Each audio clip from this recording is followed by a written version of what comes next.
อันเนาะ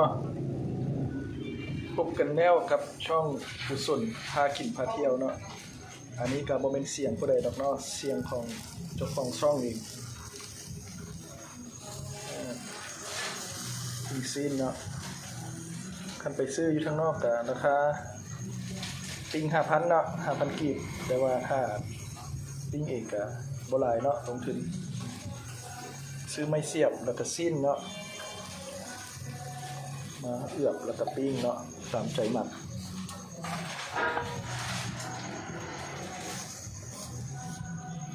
เนาะนี่ปิ้งซีน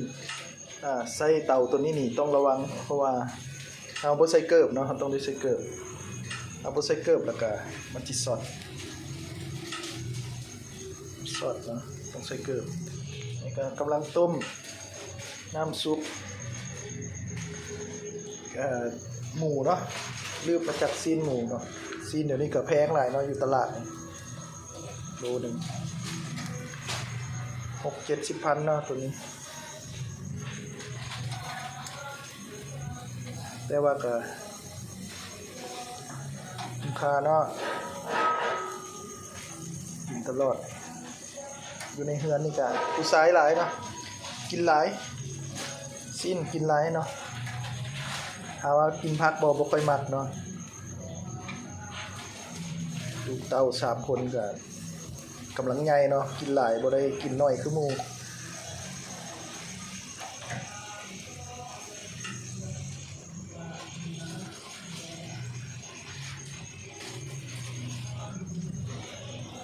ต้องค่อยๆปิ้งเนาะค่อยปิ้งโดยไฟอ่อนสามารถเพิ่มไฟได้เนาะแต่ว่ามักอยู่อย่างเดียวเนาะตัวนี้คือมันบ่ควรหลายเนาะมันบ่ควรหลายแต่บางคนก็ว่าปิ้งด้วยถ่านนี่จะได้กลิ่นของความเป็นธรรมชาติก่อนเนาะเดี๋ยวมันหอมก่อนแต่บ่เป็นหยังเนาะซีนคือกันเดี๋ยวกันเลยเพราะว่ามันมีที่เข้ามาในน้ำมันเลยแกงเนาะนี่กับบริเวณ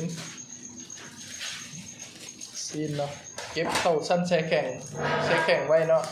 แล้วก็สามารถกินได้หลายเทื่อเนาะประหยัดกับบริประหยัดเนาะไปเทื่อนึงกะ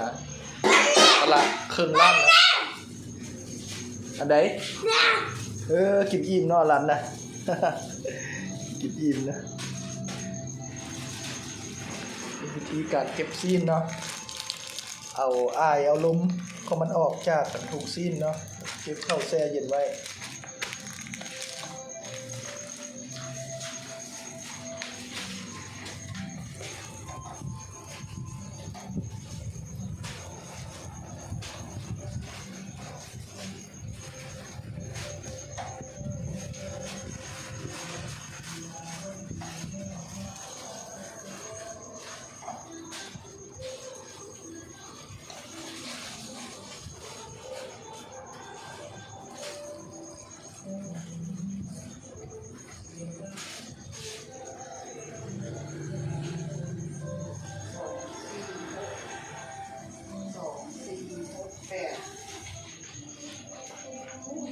ได้จากไหมเพราะว่ากำไรเนาะกำไรเท่ได้เดือนกำไร18 ล้านมันบ่พอกุมลูกกุมเต้าเลยเนาะกันปักขายไม้หนึ่งได้กำไรไฟก็เปิดแห้งไหมเปิดอ่อนเกือบกำไรได้เกือบฮอด18 ล้านเนาะคันไรไม้ละ 5,000เอาเนาะเท่านี้เนาะคนซื้อปิ้งเดียวนี่บ่พอซื้อ 2-3 ปิ้ง 4-5 ปิ้ง 10 ปิ้งก็มีเนาะ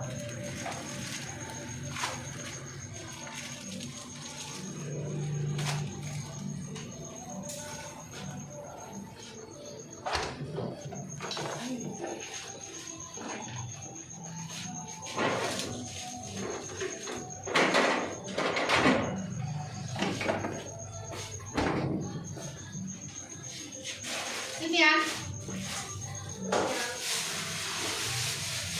มาเอานี่ไปได้ไหม นิวออกไปเฝ้าหน้าบ้านนิว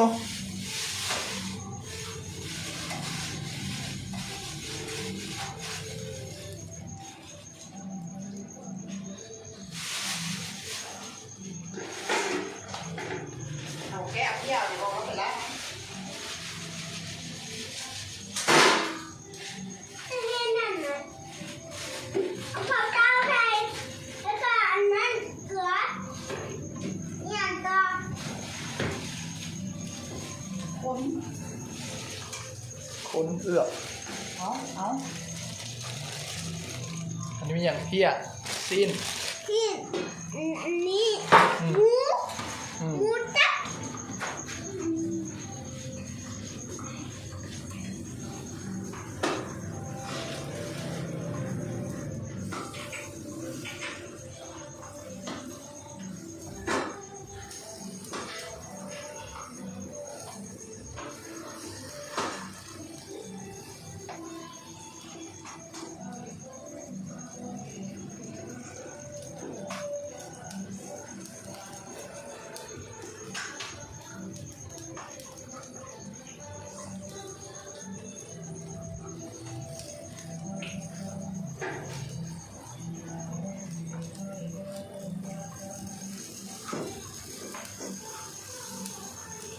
ไม่ละ5,000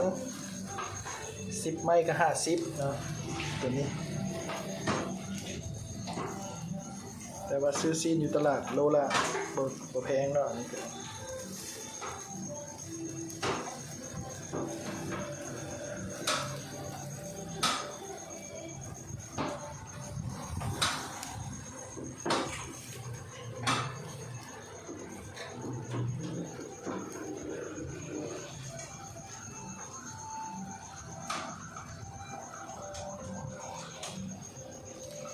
โอเคกลับมาเบิ่งใหม่ในคลิปหน้าเนาะอันนี้ก็คือคลิปปิ้งซินเนาะในช่องกุศลพากินพาเที่ยวเนาะเป็นอะไรก็ฝากช่องไว้นำเด้อเนาะติดตามกด Subscribe เนาะมาตอนฮอตคลิปที่เขาจะพาไปเที่ยวสถานที่แปลกๆต่างๆให้เบิ่งเนาะ